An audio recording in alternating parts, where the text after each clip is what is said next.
जय श्री कृष्ण दोस्तों अभी तक भागवत गीता का हमने प्रथम अध्याय कंप्लीट कर लिया है।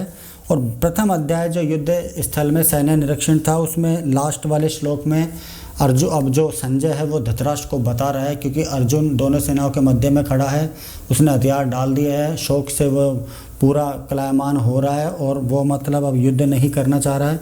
तो अब संजय धृतराष्ट्र को बताएगा। अब द्वितीय अध्याय में जो पहले श्लोक में है वो संजय बता रहा है कि भाई अब अर्जुन की हालत ख़राब है, वो अब डर चुका है, उसके अब कुछ भी बस की नहीं है, वो युद्ध नहीं करेगा।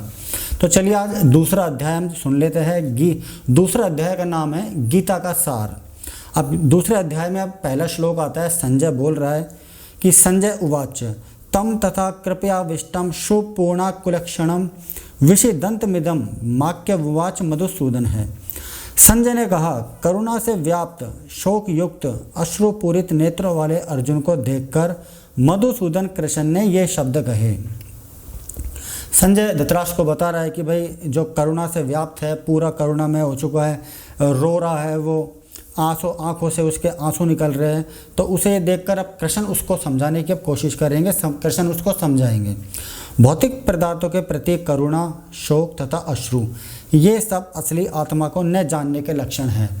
भौतिक पदार्थों के प्रति करुणा का मतलब है कि जितनी भी चीज़ें हमें संसार में दिख रही है, कुछ भी चीज़ें हो, चाहे वो हम चाहे स्वयं ही क्यों ना हो, सब कुछ भी वस्तु, गाड़ी घोड़ा बंगला, खाने पीने की चीज़ें, XYZ सब कुछ जो है ये भौतिक पदार्थों में आता है। इनके लिए शोक करना यानी कि इनके लिए दुख करना और आंसू बहाना व्यर्थ है। ये सब असली आत्मा को न जानने का लक्षण है। सारा भौतिक जगत के प्रति जो व्यक्ति दुख करता है, शोक करता है, उनके लिए रोता है, ये सब असली आत्मा को न जानने के लक्षण हैं। शाश्वत आत्मा के प्रति करुणा ही आत्म साक्षात्कार है। शाश्वत आत्मा के प्रति हम सबों को सजग के रहना चाहिए। इसमें बताया जा रहा है शाश्वत आत्मा।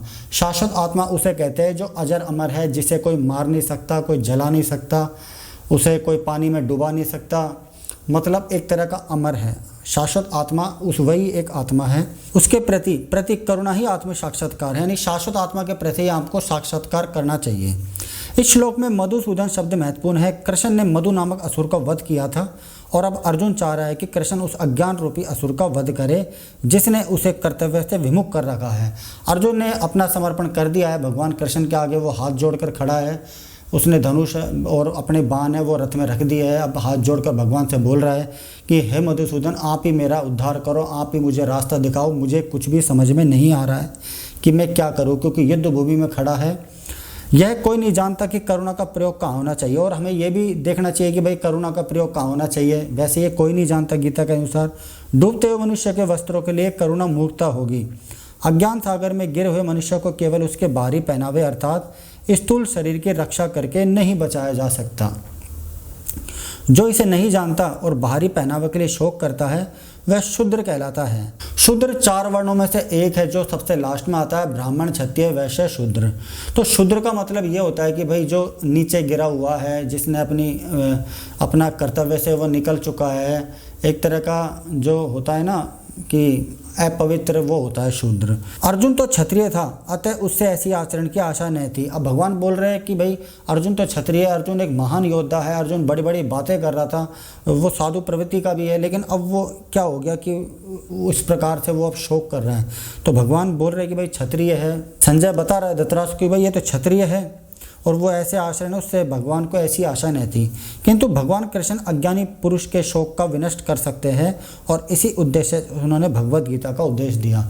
अब भगवान ये सारी चीज़ों को नष्ट करने के लिए अब अर्जुन को भगवद गीता का ज्ञान देने की तैयारी कर रहे हैं। यह अध्याय में भौतिक शरीर तथा आत्मा के वैश्लेषिक अध्ययन द्वारा आत्म साक्षात्कार का उपदेश देता है। जो हम अब सेकंड अध्याय पढ़ रहे हैं, गीता का सार, गीता स्टार्ट हो चुकी है, भगवान अब अर्जुन को ज्ञान देने की तैयारी में है, जिसकी व्याख्या परम अधिकारी भगवान कृष्ण द्वारा की गई है। परम अधिकारी का मतलब है जो सबसे सर्वोच्च है, उससे ऊपर कोई नहीं है। परम अधिकारी वही भगवान कृष्ण द्वारा भागवत गीता का उपदेश दिया जाएगा। यह साक्षात्कार तभी संभव है जब मनुष्य निष्काम भाव से कर्म करे और आत्मबोध को प्राप्त हो। निष्काम कर्म का मतलब आप जानते हो, जो फल की इच्छा नहीं करता। जिस काम को हम करते हैं उससे हमें फल की आशा न हो, उसे निष्काम कर्म कहते हैं। अब गीता का सार सेकंड अध्याय का दूसरा श्लोक देखते हैं। श्री भगवान उवाच कुत स्त्वा कश्मलमिदं विस्मय समुप स्थितम अनार्य जुष्टम स्वर्गगम्य कीर्ति करम जुर्न। अब भगवान बता रहे, भगवान बोल रहे हैं और संजय धृतराष्ट्र को बता रहा है। श्री भगवान ने कहा, हे अर्जुन, तुम्हारे मन में ये कलमश आया कैसे, ये पाप तुम्हारे मन में कैसे आ चुका है।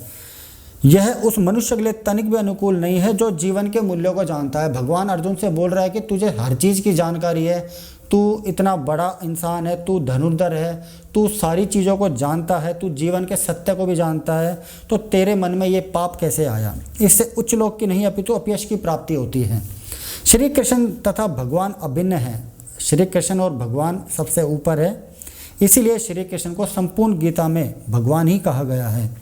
भगवान परम सत्य की पराकाष्ठा है। परम सत्य का बोध ज्ञान की 3 अवस्थाओं में होता है। ब्रह्मा या निर्विशेष सर्वव्यापी चेतना, परमात्मा या भगवान का अंतर्यामी रूप जो समस्त जीवों के हृदय में है, तथा भगवान या श्री भगवान कृष्ण। श्रीमद् भागवत में पहले अध्याय में परम सत्य की यह धारणा इस प्रकार बताई गई है। अब भागवत के अनुसार देख लेते हैं। गीता अलग है और श्रीमद् भागवत पुराण है, उसके अनुसार अब बताया जा रहा है। वदंती ततत्व विद स्तवम यज्ञ ज्ञान मदयम ब्रह्मोति परमात्मेति भगवनीति शब्दते। भगवत के अनुसार बताया जा रहा है, परम सत्य का ज्ञाता परम सत्य का अनुभव ज्ञान की 3 अवस्थाओं में करता है और ये सब अवस्थाएं एक रूप है। यह ब्रह्मा, परमात्मा तथा भगवान के रूप में व्यक्त की जाती है। इन 3 दिव्य पक्षों को सूर्य के दृष्टांत द्वारा समझाया जा सकता है, क्योंकि उसके भी 3 भिन्न भिन्न पक्ष होते हैं। यथा धूप सूर्य की सतह तथा सूर्य लोक स्वयं। भागवत पुराण के अनुसार बताया जा रहा है, जो परम सत्य का बोध कराता है, जिसको ज्ञान होता है, उसकी 3 अवस्थाएं होती है और उसको सूर्य का एक उदाहरण देकर समझाने की कोशिश की जा रही है। जो सूर्य के प्रकाश का अध्ययन करता है वह नौसिखिया है। जो सूर्य की सतह को समझता है वह कुछ आगे बढ़ा हुआ होता है और जो सूर्य लोक में प्रवेश कर सकता है वह उच्चतम ज्ञानी है। 3 श्रेणियां बताई जा रही है। एक तो है जो सूर्य के प्रकाश की जो वो करता है, अध्ययन करता है, उसे नौसिखिया बताया जा रहा है। सतह को जो समझता है, सूर्य की सतह को समझता है, वो थोड़ा बहुत ज्ञानी है। और जो सूर्य लोक में एंट्री कर लेता है, उसके अंदर प्रवेश कर लेता है, वही उच्चतम ज्ञानी है। जो नौसिखिया सूर्य प्रकाश, उसकी विश्वव्याप्ति तथा उसकी निर्विशेष प्रकृति के अखंड तेज के ज्ञान से ही तुष्ट हो जाता है, उसे वह उस व्यक्ति के समान है जो परम सत्य के ब्रह्मा रूप को ही समझ सकता है। जो व्यक्ति कुछ अधिक जानकार है वह सूर्य के गोले के विषय में जान सकता है, जिसकी तुलना परम सत्य के परमात्मा स्वरूप से की जाती है। जो व्यक्ति सूर्य लोक के अंतर में प्रवेश कर सकता है, उसकी तुलना उससे की जाती है जो परम सत्य के साक्षात रूप की अनुभूति प्राप्त करता है। अतः जिन भक्तों ने परम सत्य के भगवान स्वरूप का साक्षात्कार किया है वह सर्वोच्च अध्यात्मवादी है। ये जो अब सब कुछ चल रहा है और ये भागवत पुराण के अनुसार चल रहा है। यद्यपि परम सत्य के अध्ययन में रत सारे विद्यार्थी एक ही विषय के अध्ययन में लगे हैं, सूर्य का प्रकाश, सूर्य का गोला तथा सूर्य लोक की भीतरी बातें, इन तीनों को एक दूसरे से विलग नहीं किया जा सकता। फिर भी तीनों अवस्थाओं के अध्येता एक ही श्रेणी के नहीं होते। संस्कार शब्द भगवान की व्याख्या व्यासदेव के पिता पराशर मुनि ने की है। समस्त धन, शक्ति, यश, सौंदर्य तथा त्याग से युक्त परम पुरुष भगवान कहलाता है। ऐसे अनेक व्यक्ति हैं जो अत्यंत धनी है, अत्यंत शक्तिमान है, अत्यंत सुंदर है और अत्यंत विख्यात है, विद्वान तथा विरक्त भी है, किंतु कोई साधिकार यह नहीं कह सकता कि उसके पास सारा धन या फिर शक्ति आदि है। भगवान को ऐसे बताया जा रहा है कि जिसके पास समस्त धन, शक्ति, यश, सौंदर्य, ज्ञान, त्याग युक्त ये सारे जो गुण होते हैं उन्हें भगवान कहा जाता है। और एकमात्र कृष्ण ही ऐसा दावा कर सकते हैं क्योंकि वह भगवान है। ब्रह्मा, शिव या नारायण सहित कोई भी जीव कृष्ण के समान पूर्ण ऐश्वर्यवान नहीं है। अतः ब्रह्म संहिता में स्वयं ब्रह्मा जी का निर्णय है कि श्री कृष्ण स्वयं भगवान है, न तो कोई उनके तुल्य है न उनसे बढ़कर है। वे आदि स्वामी या भगवान है, गोविंद रूप में जाने जाते हैं और समस्त कारणों के परम कारण हैं। भगवान गोविंद रूप में गायों की सेवा करते हैं, इसलिए उन्हें गोविंद कहा जा रहा है। समस्त कारणों के परम कारण है, यानी कि इस संसार में जो भी घटना घट रही है उनका कारण भगवान स्वयं है, इसीलिए भगवान को समस्त कारणों के कारण माना जा रहा है।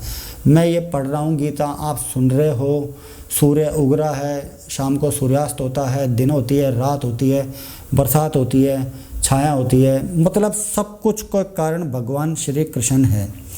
अब ब्रह्म संहिता के अनुसार भी बताया जा रहा है, ईश्वर है, परम है, कृष्ण है, सच्चिदानंद विग्रह है, अनादिरादिर गोविंद है, सर्व कारणम कारणम, सर्व कारण कारणम।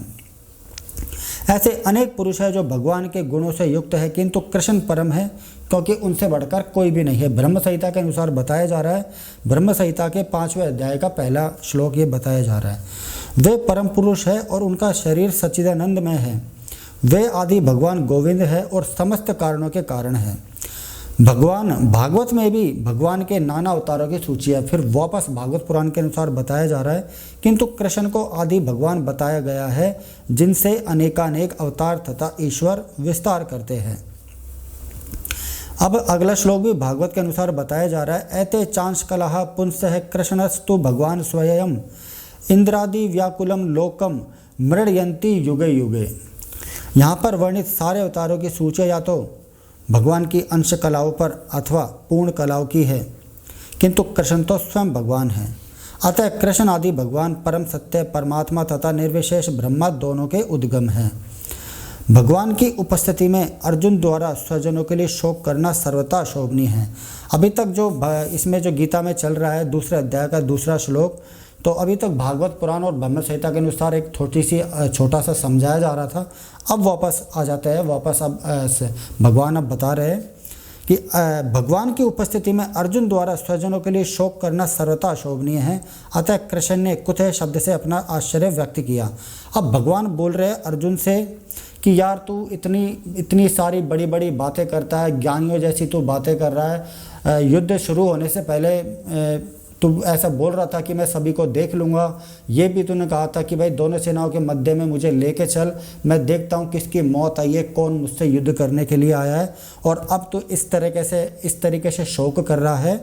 तो भगवान को ऐसी आशा नहीं थी, इसलिए वो कुत शब्द से अपना आश्चर्य व्यक्त कर रहे हैं। आर्य जैसी सभ्य जाति के किसी व्यक्ति से ऐसी मलिनता की उम्मीद नहीं थी। और बोल रहा है कि भाई तो आर्य जैसी सभ्य, तेरे अंदर इतने बड़े बड़े गुण हैं, तो तेरे अंदर ऐसी मलिनता आई कैसे? तो मुझे ऐसी उम्मीद नहीं थी तुझसे। आर्य शब्द उन व्यक्तियों पर लागू होता है जो जीवन के मूल्य को जानता है, यानी कि जिसको जीवन का बोध होता है कि जीवन क्यों मिल रहा है, भगवान ने जीवन क्यों दिया है, और भी बहुत सारे अर्थ एक एक शब्द के निकल सकते हैं, और जिनकी सभ्यता आत्म साक्षरता पर निर्भर करती है। इसी लिए आर्य शब्द का मतलब बताया जा रहा है। देहात्म बुद्धि से प्रेरित मनुष्य को यह ज्ञान नहीं रहता कि जीवन का उद्देश्य परम सत्य विष्णु या भगवान का साक्षात्कार करना है। अर्जुन को ये सारी नॉलेज है कि भगवान का साक्षात्कार किस प्रकार करना है, आत्मज्ञान क्या है, उसे सब कुछ की जानकारी है, लेकिन वो अब इस प्रकार से शोक कर रहा है, इस प्रकार से भगवान के आगे बैठा है और बोल रहा है कि मुझे रास्ता बताओ, मुझे अब कुछ भी समझ में नहीं आ रहा है। तो भगवान बोल रहे कि मुझे ऐसी आशा नहीं थी तुझसे, मैंने तो ये सोचा था कि आगे जाके तू अपनी धनुष से टंकार मानकर सभी को युद्ध की चुनौती देगा।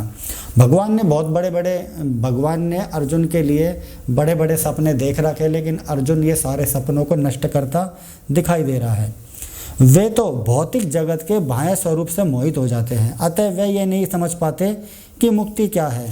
यहाँ पर जो बताया जा रहा है, जो देहात्म बुद्धि से प्रेरित मनुष्यों को ये ज्ञान नहीं रहता कि भाई जो ये सारी है, लेकिन और उसमें ये भी बताया जा रहा है कि भाई वो ये भी नहीं समझ पाते कि मुक्ति क्या है, लेकिन अर्जुन को ये सारी चीज़ों की नॉलेज है।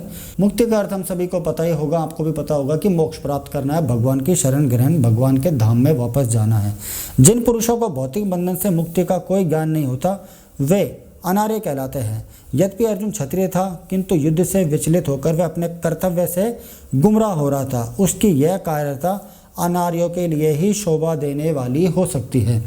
अब भगवान उसको बोल रहे कि क्षत्रिय है, तेरा धर्म युद्ध करना है, और तो अपने धर्म से विचलित होकर अब कायरता की तरह ये शोक कर रहा है, तो ये तेरे लिए शोभा नहीं है, ये तो तू अनार्यों जैसा कार्य कर रहा है, ये अनार्यों के लिए शोभा देता है।